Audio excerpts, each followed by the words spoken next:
And in this war, there are three major questions that will determine the outcome of this war, as well as the world afterwards. Okay, and these three questions are, number one, will the US launch a ground invasion?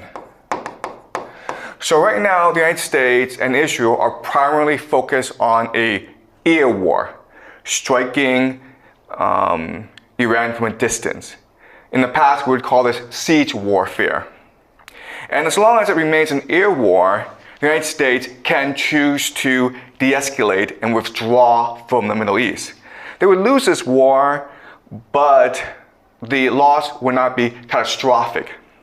Whereas if they choose to launch a ground invasion, it would escalate very quickly and they would be trapped in Iran for the next 5 to 10 years.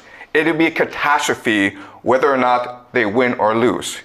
Because in order to fight a ground war, the United States would have to institute a national draft where young men as young as 18 would be forced to join the army and be sent to fight in Iran. Okay?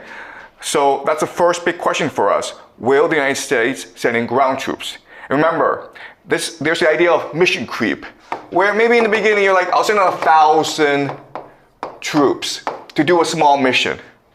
But then it doesn't go well, so you send in 2,000, okay? It slowly creeps up. It's what we call mission creep. And that's how the United States embroiled itself in Vietnam. All right, so that's the first big question. Second big question is, will nukes be used? There's a lot of concern online that Israel is preparing a nuclear strike on Iran because the Israelis don't like how the war is going and they want to reclaim the initiative. Nukes are a taboo in geopolitics. The Americans used them at the end of World War II and no one's used them ever since. If Israel were to use tactical nuclear weapons, they would break this universal taboo and we might find ourselves in a nuclear apocalypse, okay? So that's a great concern that everyone has right now. And the third question is the Al-Aqsa Mosque. This is the third holiest site in the Islamic world. There's Mecca, there's Medina, and there's the Al-Aqsa Mosque. The Muslims believe that it is from the Al-Aqsa Mosque in Jerusalem where Muhammad ascended to heaven.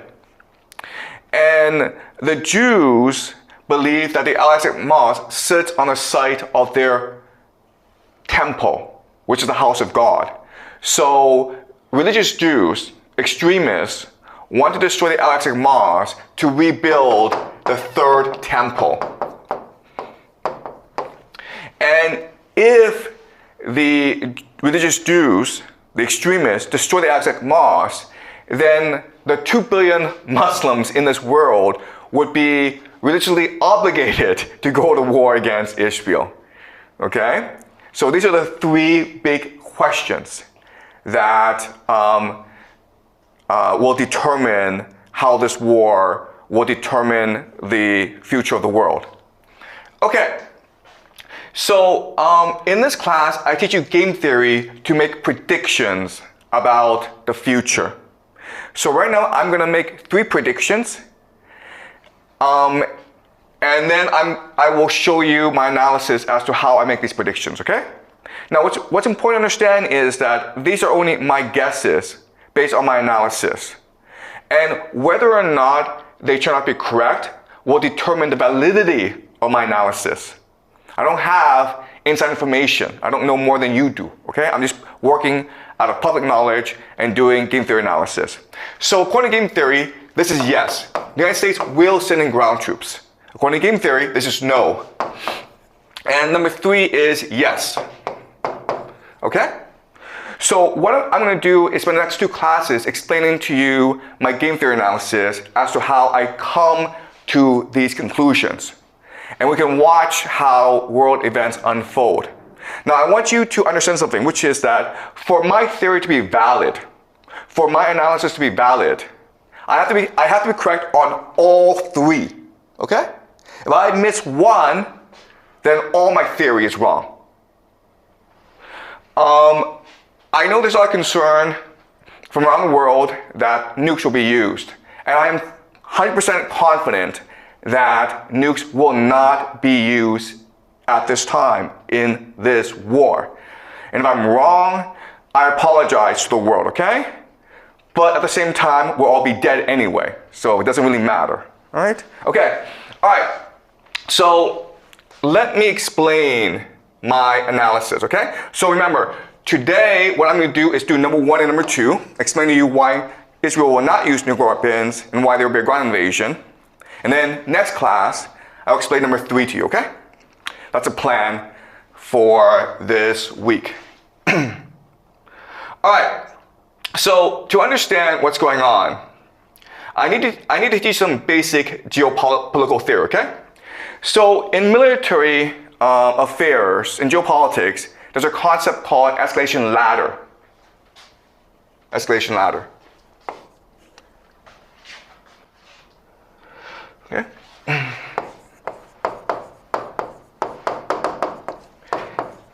And the dominant theory is that whoever has escalation dominance has the most advantage.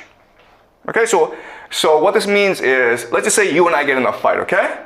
I have a knife, you have a gun. Well, a gun is more dominant than a knife.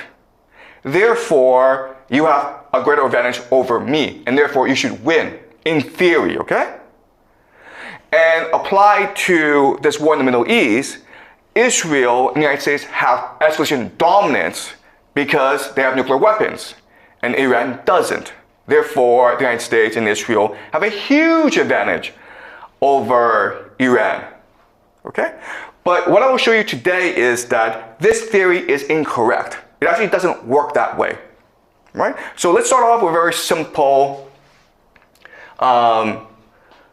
example. Let's just say that two people get into a fight, okay? A and B. And how the escalation ladder will work is that maybe A and B run into each other, okay?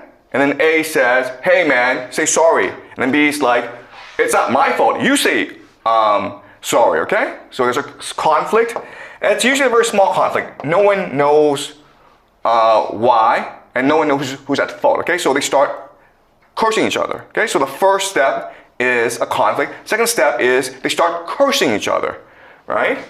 Screw you, screw you. And then they might start pushing each other, right? Push, push. And then they hit each other, okay? Punch, punch. And then they start the fight. And then one pulls out a knife and the other pulls out a gun. All right? And then B shoots dead. Hey, fight over, right? Okay. So there are certain things that we need to keep in mind about this example. First of all, the fight is not contained in itself, okay? You cannot perceive this game as just one between A and B, who's physically stronger. There are other players involved as well, okay? So for example, there are spectators or friends. There's a crowd watching you, okay? This is important because there's also the police, right? Eventually the police will come, the government, and they'll ask people, hey, what happened, man? Whose fault was it, right? And also, for people who are religious, there's also God, right? If you die, you have to go up to God, heaven, and God's gonna ask you, hey man, how did you die? So you have to explain how you died, all right? So in other words, in this escalation ladder, there's 3 factors that you have to consider that drive people up this escalation ladder. These 3 factors are, of course, emotions. Second is power. And the third is reason or logic. Okay? And what drives people up is adrenaline. In other words, it is impossible to skip the escalation ladder, right? You don't go from like, hey, screw you, to like the guy pulling out a gun and shooting you, okay? You have to go step by step by step because adrenaline is rushing in your system. And this adrenaline, it's making you more angry, but it's also making you stronger and more resolved. And it's also telling you how to fight this battle, okay?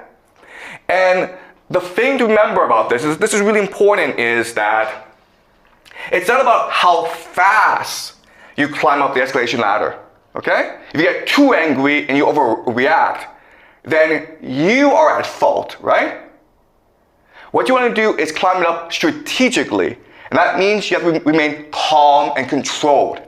Because if you remain calm and controlled, you have 3 advantages over your opponent. The first is focus, second is clarity, and the third is focus, you're clear, and resolve, okay? Sorry, resolve.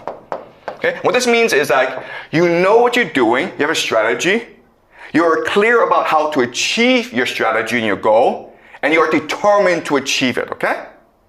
But in order to have all 3, you have to remain calm, and therefore you need to control yourself as you climb up this escalation ladder. Because remember, it's just not about beating your opponent, it's about justifying yourself to your friends, to the police, and to God as well. Because you might hit that person, he might go to hospital, and you've won the fight, but then you go to prison for 10 years, in which case you've lost the fight. Okay? All right? So the main idea I want you to remember is this, and this is the law of escalation.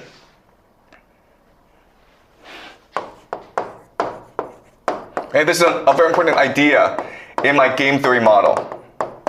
Control is more important than dominance. Okay? Control is more important than dominance. Why? Because control is the idea of calibration. Calibration means that you time or you structure or you strategize your response in a way that helps you achieve your strategic objective. Okay? You're not just throwing punches, you're throwing a punch in a certain way that allows you to defend yourself, that strikes fear in the opponent, and also allows you to seem as the good guy among spectators. Okay? And then when the police come, you can justify why you threw that punch in a certain way to the police so that you don't go to jail. Okay? Alright, so another way of saying this is that calibration is ultimately about strategic flexibility. And the idea of strategic flexibility is, in a fight, the person who has the most options, the person who has the most flexible strategy will usually win the fight. Okay? This is a law of escalation, and I'll explain to you how this applies to the US-Iran war. Okay? Alright, so before I actually talk about the war, what I want to do is do a thought experiment to examine how we can understand what's going on between the United States and Iran, okay? So let's do a thought experiment. And the thought experiment is this. Let's just say that there's a bully, okay? And he's the biggest guy in the school. And he has a gang, okay? These are his friends. And there's like maybe 4 of them. And so what they do is they basically prey on everyone at the school, okay? And there's maybe 100 people at the school, right? And so what they do is they make everyone in the cafeteria pay a tax. Okay, if you want to go in the cafeteria and eat, you have to pay a tax. Maybe $1, who knows, okay? And the friends of the bully go collect the tax and then give him all the money, okay? And that is the structure of the school, where if you want to eat lunch in the cafeteria, you have to pay a tax, and the bully's friends collect the money, and the bully shares the money amongst his gang, okay? Now, at first people are okay with this system because they think that it's actually beneficial because the bully is keeping the peace and order in the cafeteria, right? He's keeping everyone safe. So yeah, I pay $1, but it's not that much money. And we're all safe so that we can all enjoy our lunch in peace in the cafeteria, okay? But then what happens over time is that the bully gets more and more arrogant because he feels invincible. Everyone just obeys him. So he develops the idea of hubris. And the idea of hubris is that no one has the courage to challenge me. Everyone's afraid of me, and therefore I can do whatever I want. So what does he do? Well, the first thing he does is that he charges more money from everyone, okay? So the tax goes up, and so people are disgruntled about this. Okay, they don't understand why they're paying more to the bully, okay? But not only that, but what he will also do is pay less money to his friends so that he can have more money because he wants to buy a car or he wants to go to Paris for the summer, okay? Does that make sense? Okay, so everyone's not happy about this, but this is the reality that they live in, and there's nothing they can do about it. And so people just put up with it. One day, a new kid comes into the school, okay? The new kid. And he doesn't really understand the rules of the game. He goes to the cafeteria, and he doesn't know he's supposed to pay a tax. Right? So the bully's friend comes over and says, hey man, where's $1? And he's like, what dollar? I just got here. And he refuses to pay.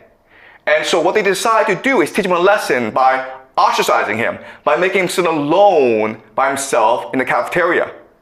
Okay, you have no friends because you don't know the rules and you refuse to play along. And the new kid is like, I don't care. I'm happy not having any friends.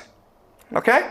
And so then the bully and his friends start to discuss, how can we get this new kid to play along? And so they decide what they're going to do is they're going to curse him. They're going to bully him, okay? So the new kid goes to lunch and he's eating his lunch and the friends come down and start to curse him, says, you're a wimp. Do you want to fight us? And what the new kid does is he just ignores these guys. And these guys are like, what's going on, man? Why is he afraid of us? And slowly what happens is that the other people, the other kids, recognize that, wow, maybe it is possible to rebel against the bully. Maybe it is possible not to pay these stupid taxes. And so they start talking to him secretly, okay? They give him presents, they start to smile at him and say hi to him, okay? But the new kid just ignores everything, right? And then the friends are like, you know what? We don't actually benefit this much from this relationship anyway. Maybe if we appoint this new kid as the new bully, the new boss, he'll treat us better. And then you have other friends who are like, you know what? This bully, he's fat, he's ugly. Maybe I should be the boss, okay?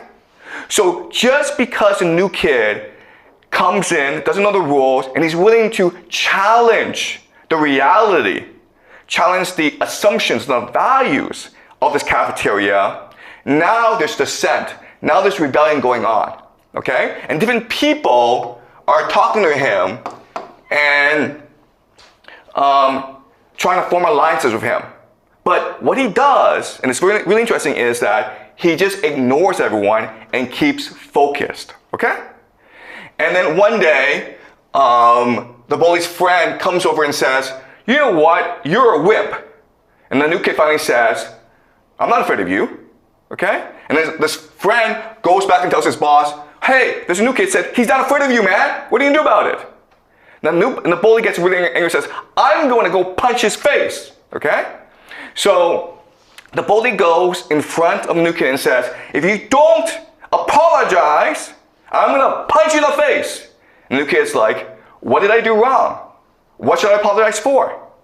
And the bully's kind of confused, so he goes away, comes out next day and says, you apologize now, man! And the kid's like, okay, for what? Tell me to apologize for what? And this goes on for a long time, okay? And then eventually, the bully gets so pissed off that he punches the new kid in the face, okay? So he started it. The new kid, he's hurt, but he decides to punch the bully back in the face, okay? And the bully's stronger, so he beats the bully up. So he beats up the new kid. But what's happened now is that everyone in the school has seen that the bully is not that strong. Everyone's seen that the bully is actually pretty weak. And so they recognize that, hey, if we stand alongside the new kid, we can beat the bully. All right? And eventually what happens is the bully is defeated. Does that make sense to you guys? All right, so certain things to understand is that, yes, the bully has escalation dominance because he's stronger and he's the biggest kid in the school. He can beat up everyone. But what wins the fight is control. What wins the fight is calibration, strategic flexibility.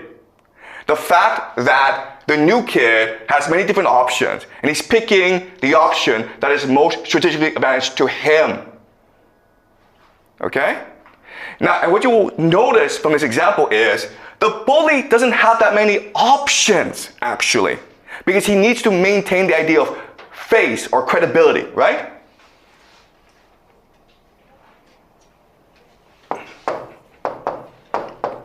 This is the essence of his power.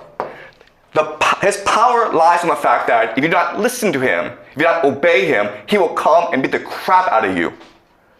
Right? That's credibility.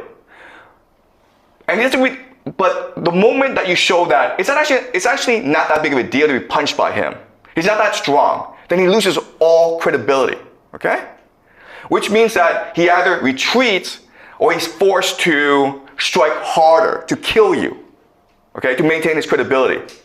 So another way of saying this is that by calibrating your movements strategically, you can manipulate the bully into self-destruction. Does that make sense to you guys? All right? Any questions? Okay, so that's a theory. All right? So now what we're going to do is we're going to apply this theory, the law of escalation, to what's happening in the Middle East. Okay? We're going to do that by looking at the escalation ladders of both Iran and the United States. All right. Okay.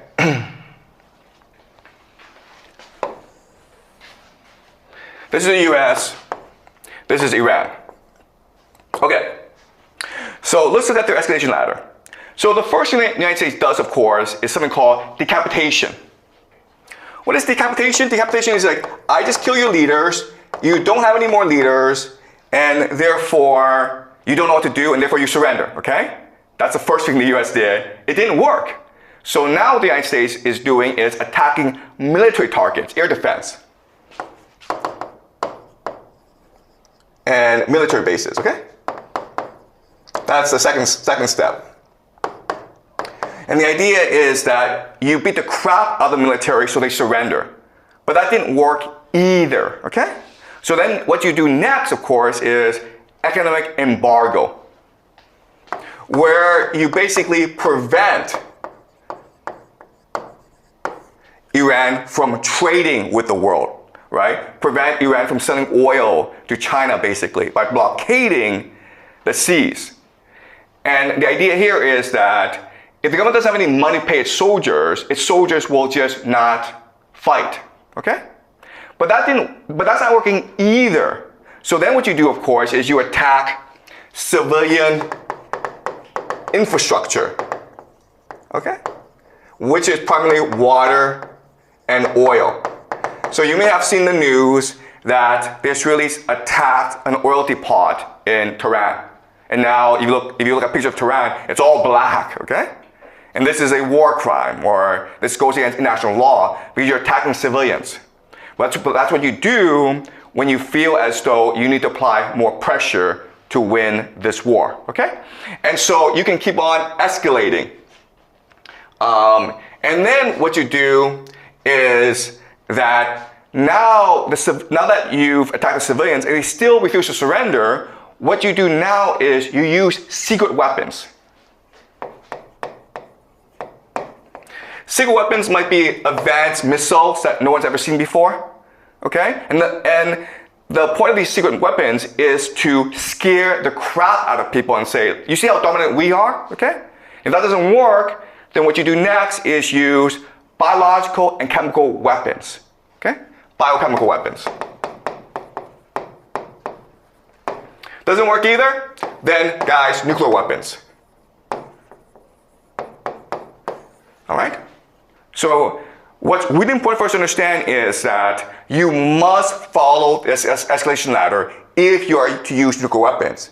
And the reality is that, first of all, we have not seen secret weapons. We have not seen biochemical weapons, and therefore, nuclear weapons comes later, okay?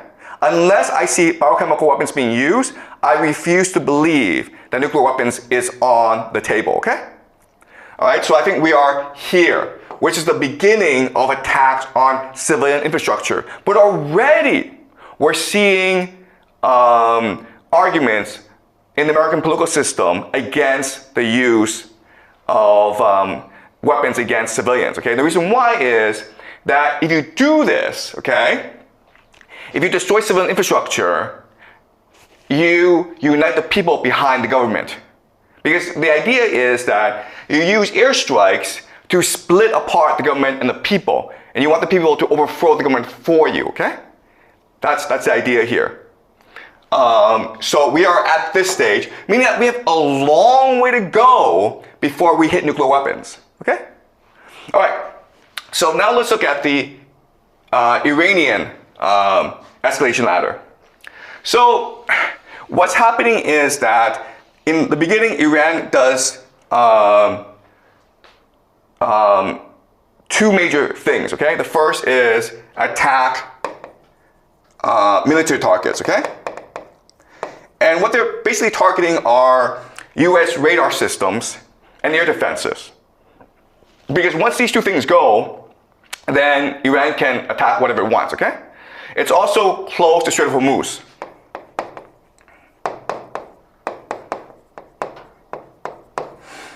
All right? And by closing the Strait of Hormuz, you put pressure on the economies of the GCC, as well as East Asia. The hope is that by blockading the economies, the GCC, UAE, Saudi Arabia, Bahrain, Qatar, Kuwait will put pressure on Donald Trump to end this war as quickly as possible. Also, East Asia receives most of its oil from the GCC, from the Strait of Hormuz, right? So China gets about 40% of its oil, Japan gets 75%. That's a lot of oil. So the hope is that these countries will put pressure on the United States to end this war as soon as possible, okay? So that is the Iranian strategy.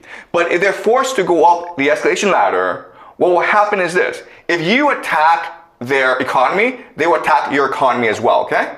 With missiles, basically targeting oil fields.